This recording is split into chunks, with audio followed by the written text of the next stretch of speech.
ಇದಕ್ಕಿಂತ ಕೇಂದ್ರ ಸರ್ಕಾರ ಸುಪ್ರೀಂ ಕೋರ್ಟ್ ಹೇಳಿದ್ದನ್ನು, ಮನಮೋಹನ್ ಸಿಂಗ್ ಇದ್ದಾಗ ಸುಪ್ರೀಂ ಕೋರ್ಟ್ ಸಿಬಿಐ ಬಗ್ಗೆ ಹೇಳಿದ್ದನ್ನು ಕೇಜ್ಡ್ ಪ್ಯಾರೆಟ್ ಅಂತ. ಹೌದು ಹೇಳಿತ್ತು. ನಮ್ಮ ಕೇಸ್ ಸಂಪೂರ್ಣವಾಗಿ ಆಮ್ ಆದ್ಮಿ ಸ್ನೇಹಿತರು ಪುಂಖಾನುಪುಂಖವಾಗಿ ಸದಾ ಕಂಟಿನ್ಯೂಸ್ ಆಗಿ ಹೇಳ್ತಾರೆ. ಕ್ಷಮಾಪಣೆ ಕೇಳ್ಬಿಟ್ರು ಅರವಿಂದ್ ಕೇಜ್ರಿವಾಲ್, ನಾನು ಯಮುನಾ ಕ್ಲೀನ್ ಮಾಡೋಕ್ಕಾಗಿಲ್ಲ, ನನ್ನ ಕೈಯಲ್ಲಿ ವಿದ್ಯುತ್ ಕೊಡೋಕ್ಕಾಗಲಿಲ್ಲ, ನನ್ನ ಕೈಯಲ್ಲಿ ನೀರು ಕೊಡೋಕ್ಕಾಗಲಿಲ್ಲ, ಅದನ್ನು ನಾನು ಕ್ಷಮಿಸಿ ಅಂತ ಅಂದ್ಬಿಟ್ಟು ಕ್ಷಮಾಪಣೆ ಕೇಳಿದ್ರು. ಇನ್ನು 5 ವರ್ಷಕ್ಕೆ ಟೈಮ್ ಕೊಡಿ ಅಂತ ಅಂದ್ಬಿಟ್ಟು ಕೇಳಿದ್ರು. ಇದನ್ನು ಸತ್ಯನ ಡೆಲ್ಲಿ ಜನ ಮರ್ತ್ಬಿಟ್ಟಿಯಾರ. ಆಮೇಲೆ ಎಂಥ ಸುಳ್ಳು ಹೇಳ್ತಾರೆ ಅಂತಂದರೆ ವಿಷ ಸೇರಿಸ್ಬಿಟ್ಟಿದ್ದಾರೆ ಅಂತ ಅಂದ್ಬಿಟ್ಟು ಹಾಸ್ಯಾಸ್ಪದವಾಗಿ ಒಬ್ಬ ಸಿಟ್ಟಿಂಗ್ CM ಹರಿಯಾಣ CM ಮೇಲೆ ಆಪಾದನೆ ಮಾಡಿದ್ರೆ ಜನ ನಂಬ್ತಾರೆ ಇದನ್ನು. ಅದಾದಮೇಲೆ ಇವತ್ತು ಪಾಪ ಸ್ಕೂಲ್ಗಳ ಬಗ್ಗೆ ಹೇಳ್ತಿದ್ದಾರೆ. ಸ್ಕೂಲ್ಗಳು ಏನು ಮಾಡಿದ್ರು ಅಂತಂದರೆ ಯಾರೋ ಒಬ್ಬರಷ್ಟು ಇನ್ವೆಸ್ಟರ್ಸ್ ಹತ್ರ ಕರ್ಕೊಂಡು ಹೋಗ್ಬಿಟ್ಟು ಬಣ್ಣನ ಸುಣ್ಣನ ಬಳಸಿದ್ರು. ನಾನು ಒಪ್ಕೊಂಡಿದ್ದೀನಿ ಅದನ್ನು ಯಾವುದೇ ರೀತಿ ನಾನು ಡಿಸ್ಪ್ಯೂಟ್ ಮಾಡ್ತೀನಿ. ಆದರೆ ಪೆಡಗೋಜಿ ಅಂತ ಅಂದ್ಬಿಟ್ಟು ಹೇಳಿದ್ರು. ನಾನೊಬ್ಬ ಶಿಕ್ಷಣ ಕ್ಷೇತ್ರದ ಕೆಲಸ ಮಾಡ್ತಿರೋದನ್ನ ಹೇಳ್ತೀನಿ. ಪೆಡಗೋಜಿ ಇಂಪ್ರೂವ್ಮೆಂಟು ಒಂದು ಶಾಲೆನಲ್ಲಾಗಿದ್ದರೆ ಅದನ್ನು ತೋರಿಸ್ಬಿಡ್ಲಿ ಇವತ್ತಿಗೆ. ಯಾಕೆ ಅಂತಂದರೆ ಪೆಡಗೋಜಿಕಲ್ ಇಂಪ್ರೂವ್ಮೆಂಟ್ಗೋಸ್ಕರ ಏನು ಹೇಳಿದ್ರು ಅಂದರೆ, ನಾವು ಕರಿಕ್ಯುಲಮ್ ಏನಿದೆ ಎನ್ಕ್ವೈರಿ ಬೇಸ್ಡ್ ಕರಿಕ್ಯುಲಮು ಮತ್ತು ನಾವು NEP ಅಂದರೆ NEP ಏನಿದೆ ಎನ್ಕ್ವೈರಿ ಬೇಸ್ಡ್ ಕರಿಕ್ಯುಲಮ್ ಇರುತ್ತೆ, ಅದನ್ನು ನಾವು ಲಾಗು ಮಾಡ್ತೀವಿ ಅಂತ ಹೇಳಿದ್ರು. ಇನ್ಕ್ಲೂಡಿಂಗ್ ಕರೆಕ್ಷನ್ ಆ್ಯಂಡ್ ಅಸೆಸ್ಮೆಂಟ್ ಸಿಸ್ಟಮ್ನ ಒಂದು ಶಾಲೆನಲ್ಲಿ ಇವತ್ತು ಒಂದು ಶಾಲೆನಲ್ಲಿ ಆಗಿಲ್ಲ. ಅದು ಏನು ಮಾಡಿದ್ರು ಅಂದರೆ ಟೀಚರ್ಸ್ ಕರ್ಕೊಂಡು ಹೋಗ್ಬಿಟ್ಟು IB ಅವ್ರ ಹತ್ರ ಟ್ರೈನಿಂಗ್ ಕೊಡ್ತೀವಿ ಅಂತ ಹೇಳ್ಬಿಟ್ಟು ಲಕ್ಷಾಂತರ ರೂಪಾಯಿ ಕೋಟ್ಯಾಂತರ ರೂಪಾಯಿ ಹಗರಣ ಆಗಿರ್ತಕ್ಕಂಥದ್ದನ್ನು ಅದನ್ನು ನಾವು ಹೇಳ್ತಾ ಇದ್ದೀವಿ. ಅದನ್ನು ಬೈಲ್ತರಕ್ಕೆ ಇನ್ನೊಂದು ಸ್ವಲ್ಪ ಒಂದಷ್ಟು ಟೈಮ್ ಕೊಡಿ, ನಾವು ತರ್ತೀವಿ ಅದನ್ನು. ಆಯ್ತಾ?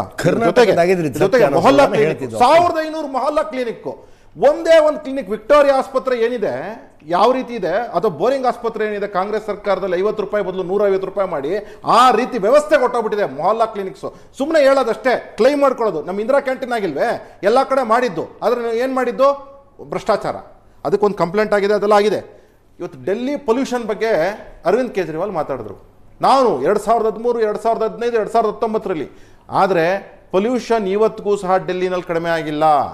ಯಾಕೆ ಅಂತಂದರೆ ಇವರು ಯಾವ ರೀತಿ ಆಲ್ಟರ್ನೇಟಿವ್ಸ್ನ, ಪಂಜಾಬ್ನಲ್ಲಿ ಇವ್ರದೇ ಸರ್ಕಾರ ಇದೆ, ಹರಿಯಾಣದಲ್ಲಿ ನಮ್ಮ ಸರ್ಕಾರ ಇದೆ, ಒಂದು ಅಟ್ಲೀಸ್ಟ್ ಒಂದು ಪೊಲ್ಯೂಷನ್ ಬೋರ್ಡ್ಗೆ ಒಂದು ಲೆಟರ್ ಬರೆದು ಈ ರೀತಿ ಸೊಲ್ಯೂಷನ್ಸ್ ಇದೆ, ಎಕ್ಸ್ಪರ್ಟ್ಸ್ ಇದ್ದಾರೆ ಅಂತ ಅಂದ್ಬಿಟ್ಟು ಅದನ್ನು ಯಾಕೆ ಇವತ್ತಿಗೂ ಸಹ ಪಂಜಾಬ್ ಸರ್ಕಾರ ಆಲ್ಮೋಸ್ಟ್ 2022ರಲ್ಲಿ ಬಂದಿದ್ದ ಅವ್ರ ಸರ್ಕಾರ ಫೆಬ್ರವರಿನಲ್ಲಿ, ಇವತ್ತಿಗೆ 3 ವರ್ಷ ಆಗ್ತಿದೆ, ಯಾಕೆ ನೀವು ಲಾಗು ಮಾಡೋಕ್ಕಾಗಿಲ್ಲ?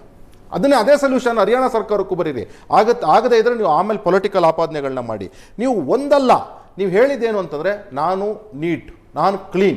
ನೀವು ಬಂದಿದ್ದ ಹೆಂಗೆ ಅಂದ್ರೆ ವೋಟಿಂಗೇ ಮುಗಿದೋಗಿದೆ. ಸಾರಿ, ವೋಟಿಂಗೇ ಮುಗಿದೋಗಿದೆ. ಅಲ್ಲಿ ತೊಂದರೆ ಇಲ್ಲ.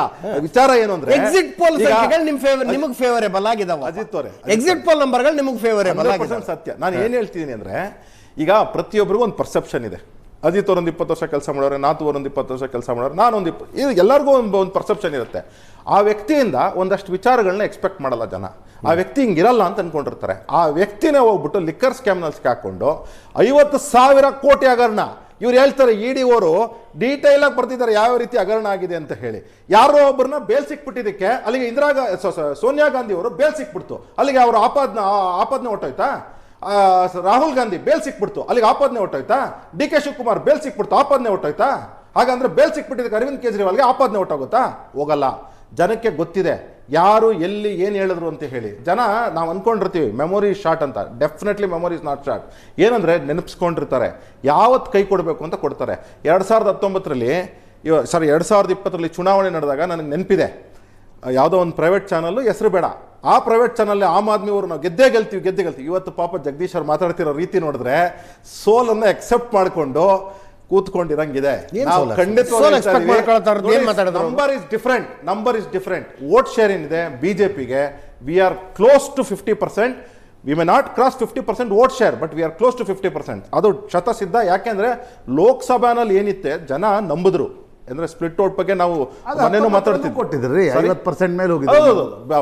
ಭಾರತೀಯ ಜನತಾ ಪಾರ್ಟಿಗೆ ಕೊಟ್ಟಿದ್ದಾರೆ. ಲೋಕಸಭೆನಲ್ಲಿ 2014 46.4 ಕೊಟ್ರೆ 2019 56.86, 2023 54.35 ಬಂದಿದೆ. ಅಂದರೆ ನಮ್ಮ ಕಾರ್ಯಕರ್ತರಿದ್ದಾರೆ ಅಲ್ಲಿ. ಅದು ಹೆಂಗೆ ಅಂದರೆ ಸದೃಢವಾದಂಥ ಕಾರ್ಯಕರ್ತರಿದ್ದಾರೆ ಪ್ರತಿಯೊಂದು ಬೂತಲ್ಲೂ ಸಹ. ಅದರಿಂದಾಗಿ ಈ ಸತಿ ಕಾರ್ಯಕರ್ತರ ಯಾವ ರೀತಿ ಕೆಲಸ ಮಾಡಿದ್ದಾರೆ ಅಂದರೆ, ನಮ್ಮ ಭಾರತೀಯ Janata party is definitely crossing more than ವಿಪಕ್ಷಗಳ ಬಹಳ ಸದೃಢ ಇದ್ದೀರಿ ನೀವು ಪಾರ್ಟಿ.